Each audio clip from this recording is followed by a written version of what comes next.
c'est le tour de notre couple de confirmer les slogans selon lesquels les mariages est un lieu de bonheur et non de malheur. Il s'agit du couple Françoise et Cédric Kala. Dans les préparatifs, une situation très inattendue que nous avons eu à gérer était le départ, le décès inopiné de notre cher papa. Naturellement, nous avions planifié tout avec lui et il est parti dans une date assez symbolique pour nous parce qu'il nous avait reçus comme papa le 4 juillet 2009 quand nous avons fait l'officiation de fiançailles et par la providence divine, exactement le 4 juillet de l'année qui suit, à la même date, jour pour jour, il s'en alla au Père.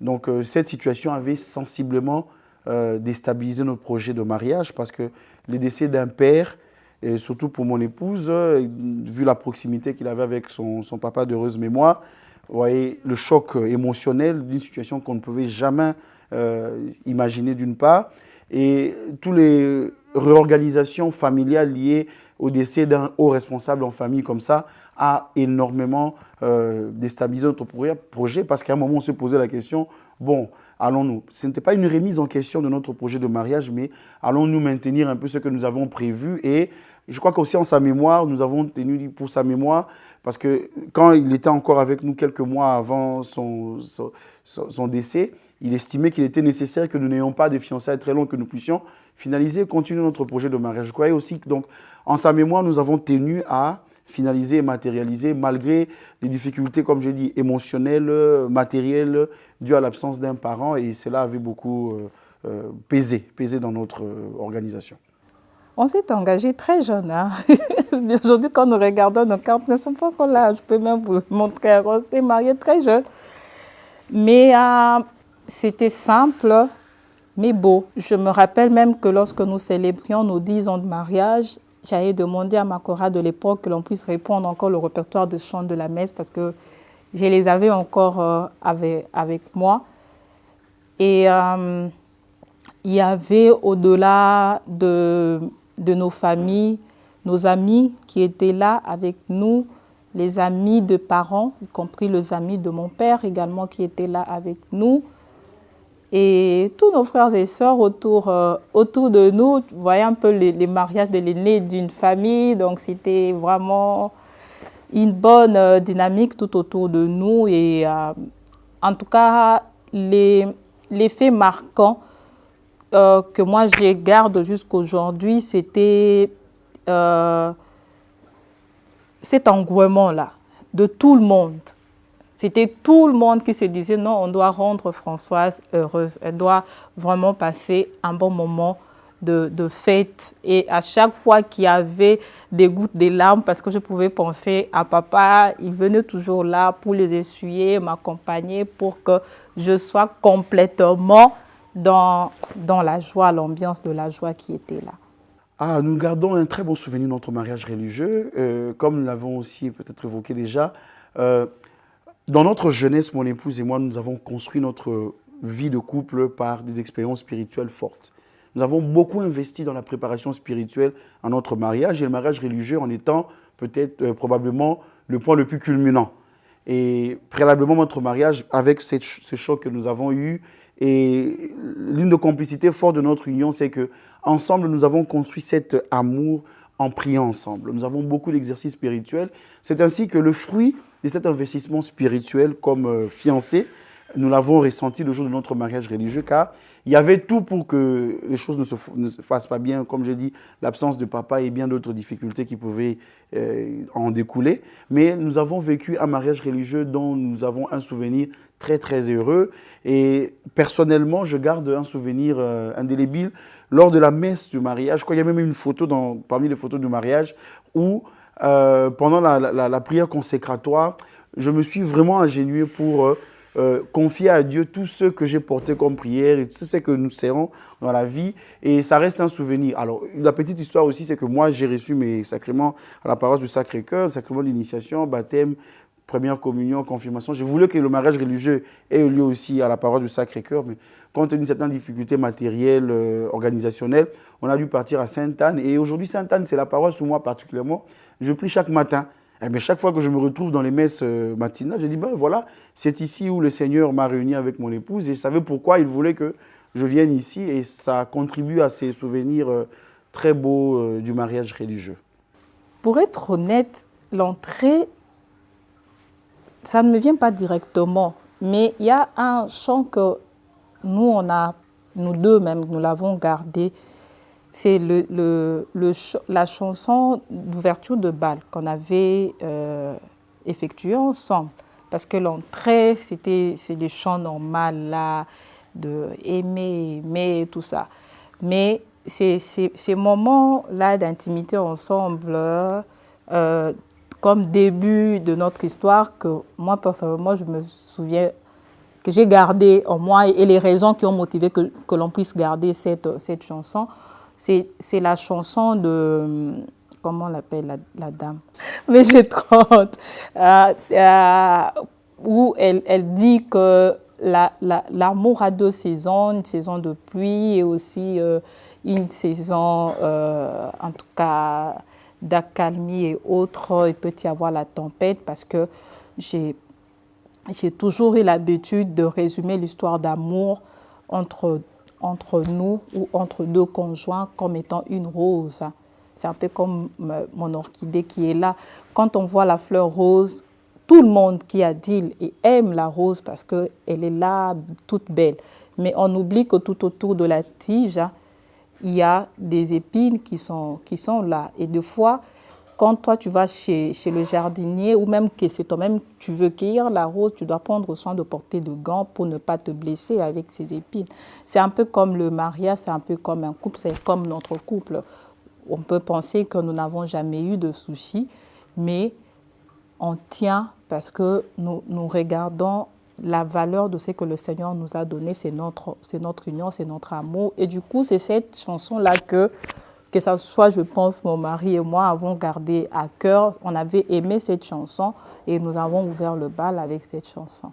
Bon, pour être précis, la chanson avec laquelle nous sommes rentrés à la salle de fête, je n'ai pas souvenir précis, mais ce que j'ai vraiment comme souvenir, la chanson avec laquelle on a ouvert le bal pour danser avec mon épouse, c'était la chanson de Mai G30 et Tcha la moine d'heureuse mémoire, Deux saisons.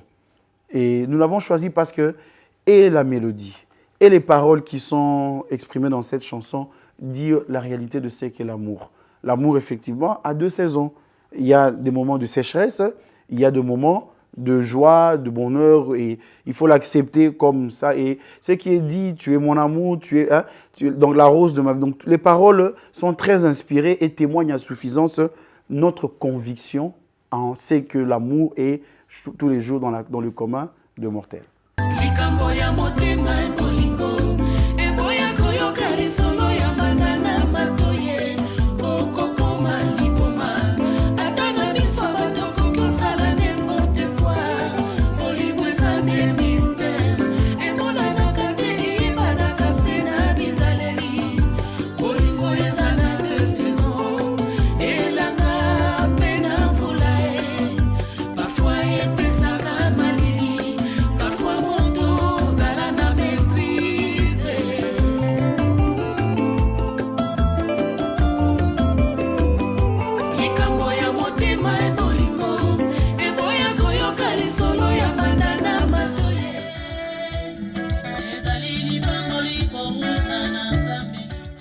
Nous poursuivons toujours dans cette émission Chère de ma chère avec le couple Françoise et Cédric Kala.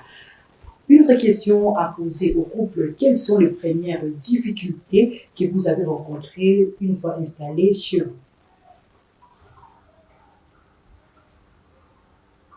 vous?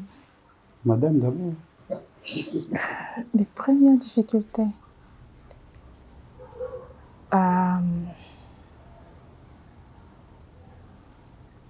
Bon, je peux dire, je ne sais pas si c'est correct, c'est le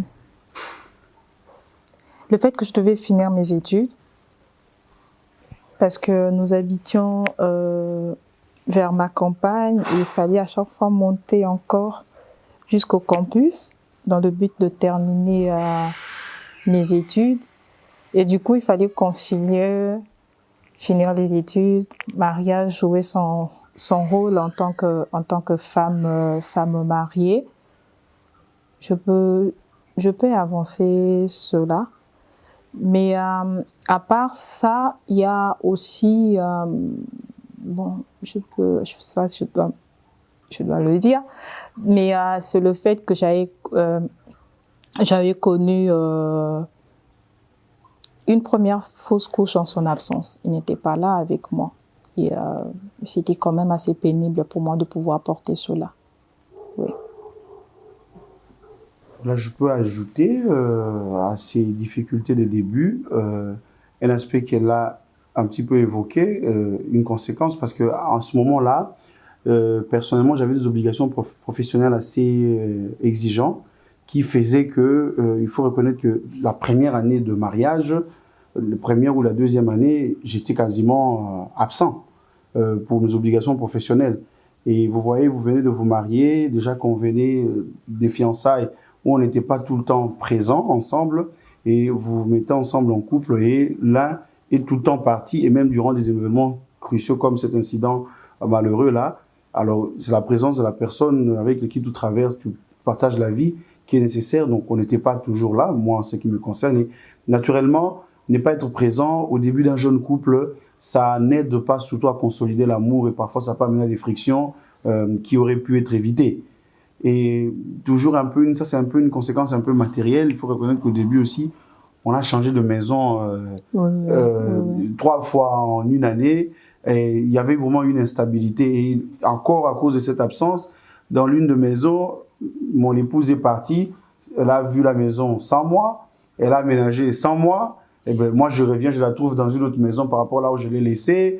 Et bon, pas très content de là où on était. Il fallait déjà, dans le premier jour, j'arrive dans la maison, je dis non, on peut pas rester ici. Il faut partir. La pauvre qui a quand même fait un sacrifice de pouvoir trouver un logis. Et vous dites que non, ça ne va pas, il faut partir. Donc, tout cela sont naturellement des événements qui nous ont un petit peu mis dans une forme d'instabilité au début. Et comment vivez-vous présentement votre union? Je peux dire que nous le vivons tel que le Seigneur nous le donne chaque jour, dans le sens où, je pense l'avoir évoqué dans une des questions que vous m'avez posées, c'est pas que nous sommes le couple parfait, il y a pas de souci, il y a pas de problème, c'est vraiment le bonheur à 100%. Si je devais le dire ainsi, ça serait vraiment mentir, ce serait pas vrai, mais seulement à chaque jour, je peux dire que nous le vivons comme une action de grâce, premièrement, parce que le fait d'être encore jusqu'aujourd'hui ensemble, ce n'est pas avec nos propres compétences, mais il y a cette main véritablement forte qui est là et qui nous soutient chaque jour. Et aussi, le fait de se retrouver et de se savoir chaque jour que tu as une personne sur qui tu peux compter, cela me redonne encore plus de confiance et d'espérance en moi pour se dire que je peux continuer à croire à notre vie conjugale, je peux continuer à croire à notre famille. Voilà.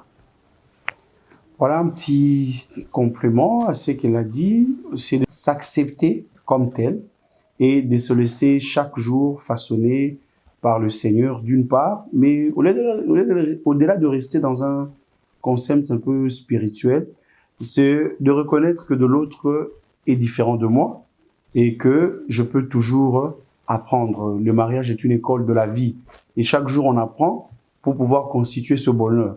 Et de manière concrète, nous vivons, et moi je vis dans cette conviction que on ne va pas l'acheter le bonheur quelque part. C'est nous-mêmes qui devons créer notre joie. Et chaque jour, dans le contexte qui est le nôtre, ou de notre engagement chrétien, en couple, en famille, et de nos obligations naturelles, professionnelles, parce qu'on doit travailler, quel que soit, nous vivons dans le même environnement que tout le monde dans le même pays, dans le même monde, avec ses imperfections et tout ce que nous pouvons décrier, mais faisons tout que dans le carcan de notre maison, dans le carcan de notre foyer, que nous puissions créer notre joie. Et ça, c'est un principe essentiel pour ne pas avoir une spiritualité creuse. Parce que le mariage tel que le Seigneur l'a donné à l'homme, c'est pour son bonheur. Et ce bonheur-là, nous n'allons pas l'acheter dans un supermarché ou quoi. Nous devons ensemble dire qu'est-ce que nous allons faire pour créer notre joie, en regardant un film, en se mettant au sol au tapis, en jouant avec les enfants, en sortant. Donc, ne pas rester dans un cadre toujours classique et ordinaire, si tant soit peu. Et on a compris que cette joie ne coûte pas beaucoup pour créer. Parfois, on pense qu'il faut beaucoup d'investissement matériel, humain. Non, dans votre petit espace-là, décidons d'être heureux. Et je crois que c'est comme ça que nous vivons tous les jours pour que nous puissions nous renouveler et ne pas vieillir. Si on peut savoir quel est le secret du couple Kala?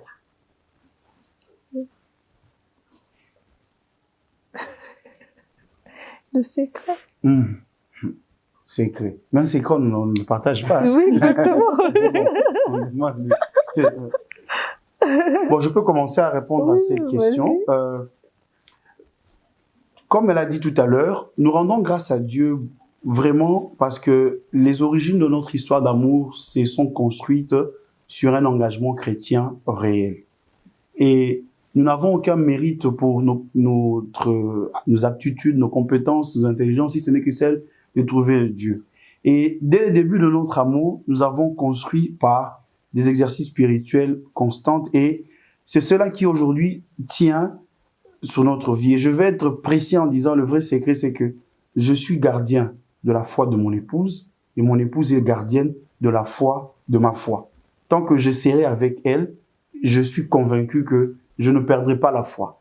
Car chaque fois que j'ai le Seigneur, chaque fois qu'elle a le Seigneur, et le Seigneur fera que je puisse honorer le mariage, honorer la famille et le faire avec ce cœur-là du Seigneur qui donne sans calcul, qui donne avec un élan de générosité, d'empathie et tout le reste. Donc je pense que c'est ça le plus grand secret à notre niveau, c'est que de veiller sous la foi de l'autre pour que le Seigneur continue à agir en nous, à donner, parce que le bonheur dont nous venons de parler, c'est, comme on le dit la parole de Dieu, la bénédiction de Dieu enrichit et ne se fait suivre d'aucun chagrin. Donc nous voulons vivre cette bénédiction de Dieu en se donnant et en recevant chaque jour pour plaire à Dieu. Et je crois que ça, c'est l'un de notre plus grands secrets. Donc ça commence dès le prémisse de notre histoire d'amour et dans tant d'exercices spirituels. Et jusqu'aujourd'hui, comme couple, ça c'est très important de le dire aussi, nous avons gardé les traditions spirituelles du couple qui nous aident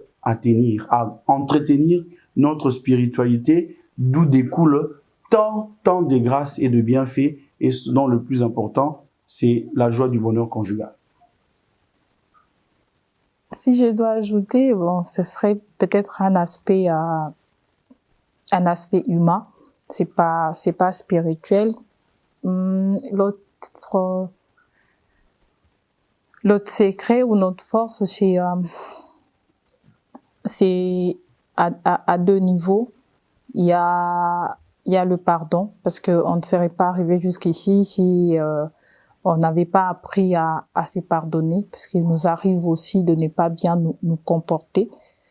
Et aussi la confiance. Je sais qu'il me fait confiance. Tout me fait confiance.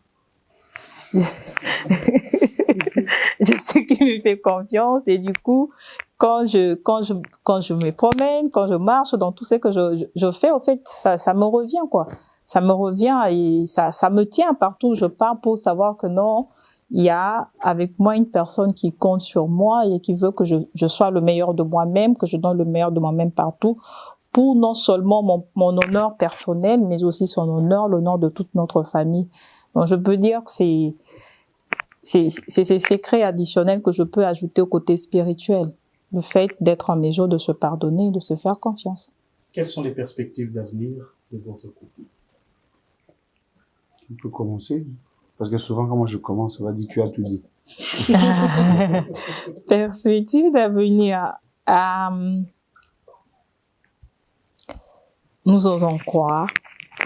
que le Seigneur nous gardera encore et toujours unis pour qu'on ait l'opportunité et la grâce de voir nos enfants construire également leur vie telle que nous l'avons fait. Ça, c'est vraiment notre prière de chaque jour. Et on continue à implorer la grâce du Seigneur pour qu'on puisse parvenir à cela. C'est en même temps un souhait.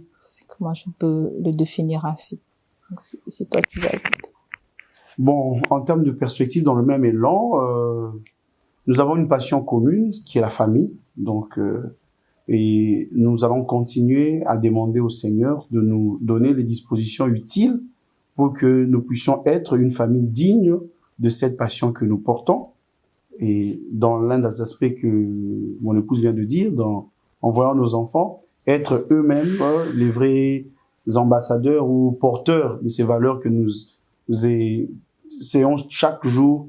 On a beaucoup de petits exercices qu'on fait ici en famille pour pouvoir continuer ce processus de la transmission de ces valeurs. Donc notre plus grande action de grâce aussi au Seigneur sera de voir que la passion pour laquelle nous avons vécu, l'environnement, l'ambiance de vie en famille que nous avons tant soit peu travaillé et inculqué à nos enfants, que eux aussi en soient sensibles dans leur vie et qu'ils puissent aussi en être de vrais ambassadeurs. Bon, pour le reste, on continue à créer notre joie. Ça, c'est un principe ici, créer la joie.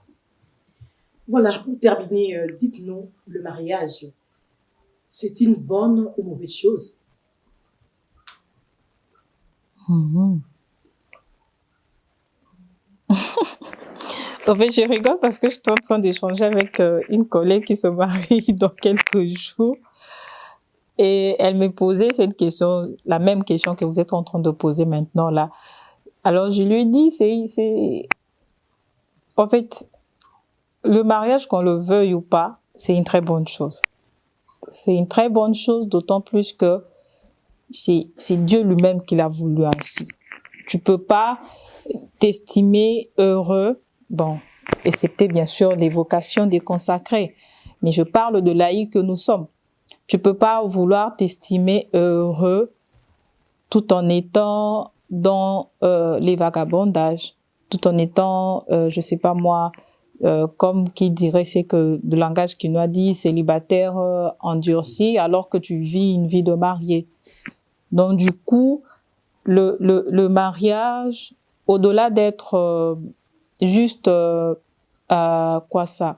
relation qui unit l'homme et la femme, c'est aussi un moyen que Dieu met entre l'homme et la femme pour reconnaître sa grandeur. Puisqu'il n'y a personne, je l'avais dit dans mon interview, une personne qui vient du Maniema s'unir à une personne du Kassai. C'est pas de notre propre force qu'on peut y arriver ainsi. Donc du coup, c'est une très belle aventure que nous encouragerons aussi bien ceux qui nous écoutent ou qui vont nous suivre que le jeune à pouvoir s'est donné pour pouvoir construire un mariage épanoui pour une union équilibrée entre un homme et une femme. Voilà, je ajoute brièvement à ce qu'a dit mon épouse, que nous affirmons avec foi, conviction, si je peux le dire ainsi, de manière comme un produit. C'est l'un des plus beaux produits que Dieu a créé, le mariage. Le mariage est une belle chose. Que l'on ne vous trompe pas. Que l'on ne vous trompe pas. Nous avons eu la grâce de vivre autant d'années de bonheur et de joie. Donc, il y a plus de joie, le bilan est largement positif. Et pour ceux qui en doutent encore, hésitent encore ou sont en train de tergiverser, il en existe beaucoup. Je crois que récemment, quand on est revenu de Rome, nous l'avons aussi dit là-bas, effectivement que, attention, aujourd'hui, on passe beaucoup de temps à vulgariser le mariage dans ce contexte difficile. Je ne dirais pas négatif, difficile. Mais difficile ne rend pas quelque chose négatif. Donc, c'est pour dire que le mariage est d'abord une belle expérience et nous sommes de nombreuses familles qui vivent cette expérience. Et là, on a dit à Rome que la famille n'est pas parfaite, elle n'est pas sans tâche, mais ça n'enlève pas que c'est une très belle expérience dont nous en faisons l'expérience et beaucoup d'autres continuent à faire expérience. Il faut croire et s'investir parce que on ne vous apportera pas ce que vous attendez en restant assis. Il faut que vous puissiez vous investir, comme nous l'avons dit, créer votre joie pour que vous puissiez aussi témoigner, être convaincu que ce que Dieu a créé, est une belle chose. Si on avait le temps, on en donnerait davantage d'exemples, mais rassurez-vous, le couple Kala ici et tant d'autres sont nombreux qui en font l'expérience. Nous pouvons dire avec conviction et foi que le mariage est une des plus belles créatures que Dieu ait fait pour l'homme. Merci. Merci beaucoup à M. Cédric et Mme Françoise Kala. Je vous en prie. Chers téléspectateurs, si dans son plan merveilleux, Dieu vous a destiné au mariage, nous vous conseillons de vous marier et de vivre heureux, car rien n'est plus beau que le mariage. Au revoir et à la prochaine. Passez d'agréables moments en compagnie de la télévision catholique Elikia.